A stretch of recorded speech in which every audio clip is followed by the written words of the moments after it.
Nous autres croyants n'utilisons pas nos droits spirituels dans la prière. Nous prions souvent avec notre vie naturelle et nous omettons de prier jusqu'à l'exaucement, jusqu'à ce que l'onction divine nous soit accordée. Cette consécration spirituelle dont nous avons tant besoin chaque jour et sans laquelle il n'y a pas d'issue heureuse dans cette existence que nous vivons pour Dieu. Trop souvent, nous plaçons notre confiance dans nos qualifications, dans notre savoir, dans nos connaissances, négligeant la sagesse divine à laquelle nous devrions aspirer pour nos vies quotidiennes, comme nous en aurions le droit. Celui conféré par notre position de croyant, à cela s'ajoute peut-être encore le fait qu'il nous manque la fidélité qu'un véritable chrétien manifeste en l'exercice de ses fonctions. Pour toutes ces raisons, il n'est pas possible que Dieu nous honore comme il l'a fait pour Daniel.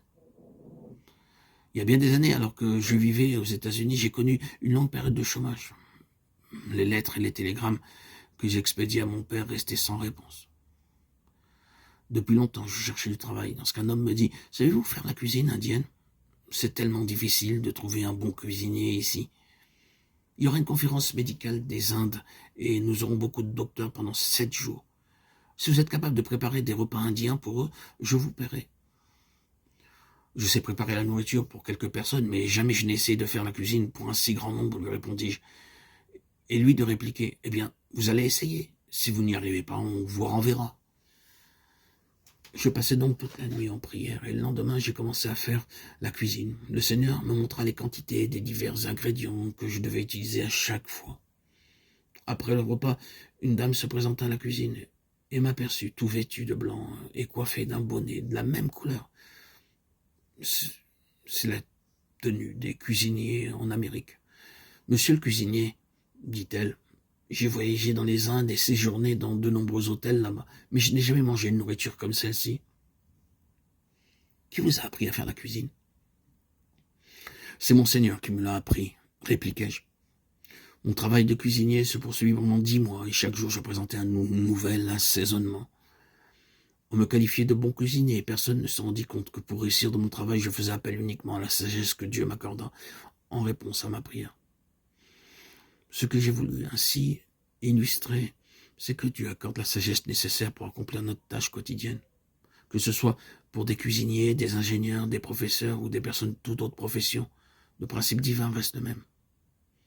En apprenant à prier pour toutes choses par la foi, nous pouvons être amenés à faire la même expérience que Daniel et ses 3 amis.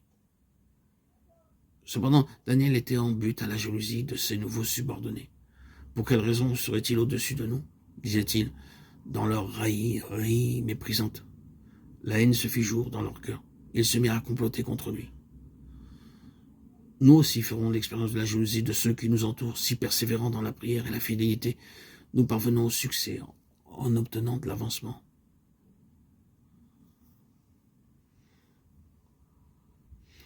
La jalousie sera toujours présente.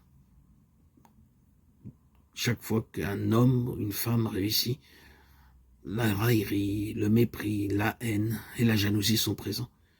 Notre seul bouclier est Jésus, notre Sauveur, qui nous protège de toutes les calomnies, de toutes les railleries et de tous les pièges que l'homme, par pure jalousie, met sur notre chemin.